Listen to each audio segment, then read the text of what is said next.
Welcome to the November 2021 Phoenix Metro Area Real Estate Market Update. I'm Beth Riebenstorf with the Reby Homes team, and we're going to start out with headlines. We all know that some headlines, well, they do more to terrify than they do to clarify. The content in an article might be factual, but it's got this clickbait type of headline, and that headline is completely opposite of what the content is in the article. So here's an example. CNBC came out with this headline: mortgage originations will drop 33% in 2022 as interest rates rise. The content of the article shares that refinance originations will drop 62% in 2022 to 860 billion. And that makes total sense. In a rising interest rate environment, there are fewer refinances. And then they go on to share that mortgage originations for the purposes of buying a home are forecasted to rise 9% to a record 1.73 trillion next year. So the headline doesn't exactly accurately inform readers or buyers, and it's understandable that buyers might be wondering, is now a good time to buy? Well, let's take a look at a variety of factors and data points that could answer that question. Starting with mortgage rates. We've seen over the past few weeks that mortgage rates have, on average, ticked up above 3%. And as mortgage rates rise, it will cost more to purchase a home. This data from Freddie Mac shows average mortgage rates going all the way back to 2018, rates just under 5% in 2018, and they've dropped pretty significantly since then. We hit that all time low at the very end of last year, early this year, and now they've started to tick up again with a projection of 3.6% by this time next year. As mortgage rates increase, it does become more expensive to purchase the same home. Really important for a buyer that is ready to buy now, but might be thinking about waiting a year or two. And mortgage rates aren't the only thing on the rise for next year. Home prices are forecasted to appreciate as well. The forecast for 2022 from the six major industry experts averages out to about 5.1% appreciation over the next year. Over the past year, home prices have appreciated at a record breaking level, 18, 19, almost 20% appreciation.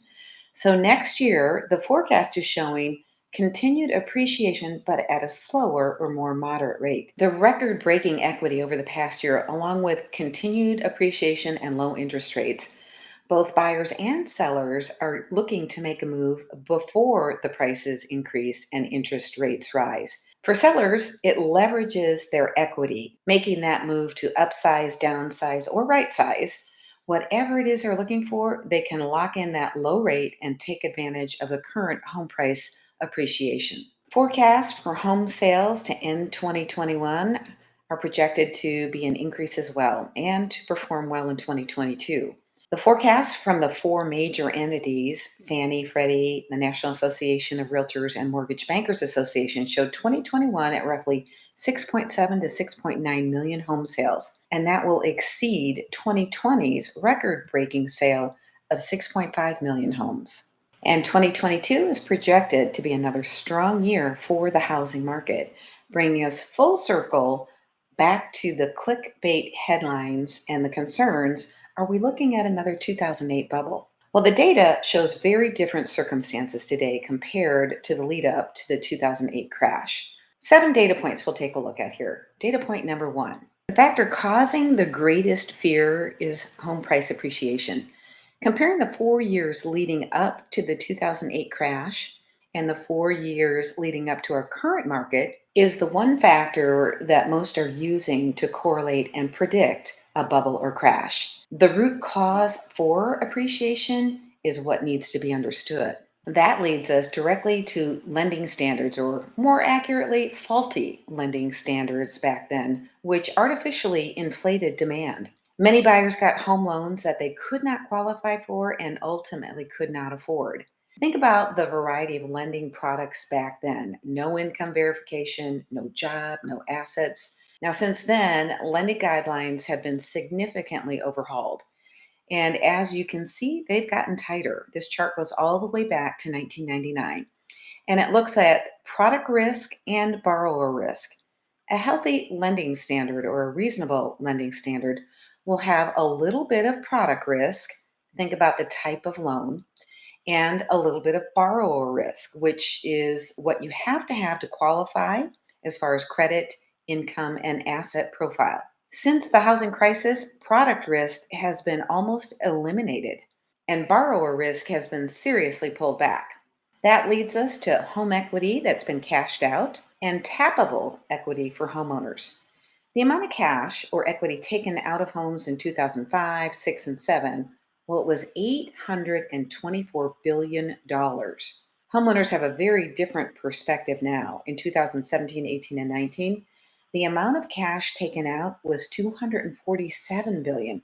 That's 70% less than what occurred back in the housing crisis. That shows up in the amount of tappable equity, which is surging and currently sits at $9.8 trillion, dollars, nearly twice as much as it was during the housing crisis.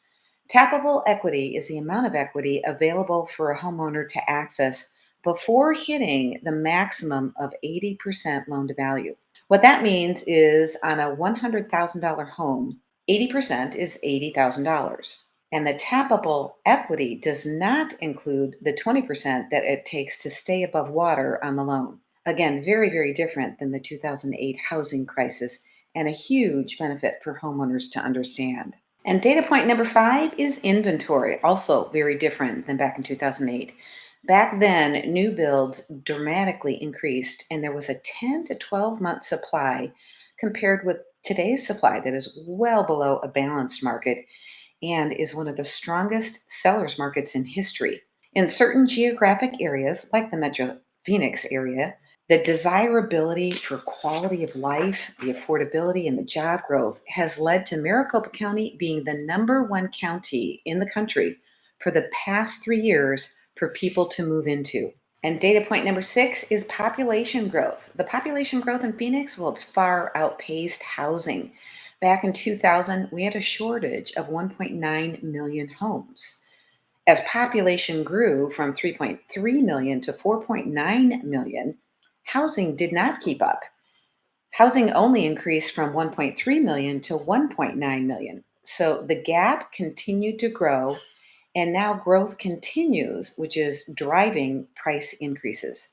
While 2008 had an artificial demand from the lending standards, our current demand is not artificial. And data point number 7 is foreclosure and forbearance. A look at what might be considered normal would be the years of 2017, 18, and 19. The average number of foreclosures per year nationally is about 290,000.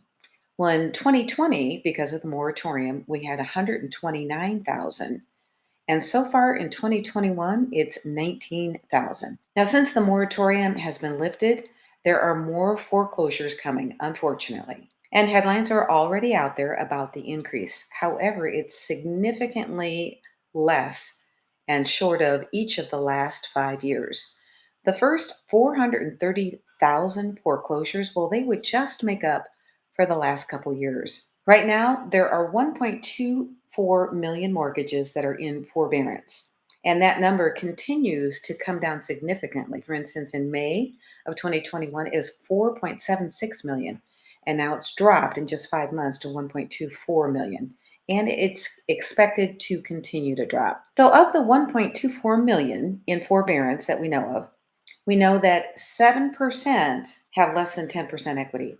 And those are the ones that are at the greatest risk of foreclosure. So, in the worst case scenario, if all of those went into foreclosure, which is not expected or likely, but if all of those loans did default and foreclose, that would be a total of 86,000. So, we add that to the 19,000 so far this year, and that's a total of 106,000, which is well behind where we've been in the last 3 years. The good news is that there are options for homeowners, very different from where we were back in the housing crisis.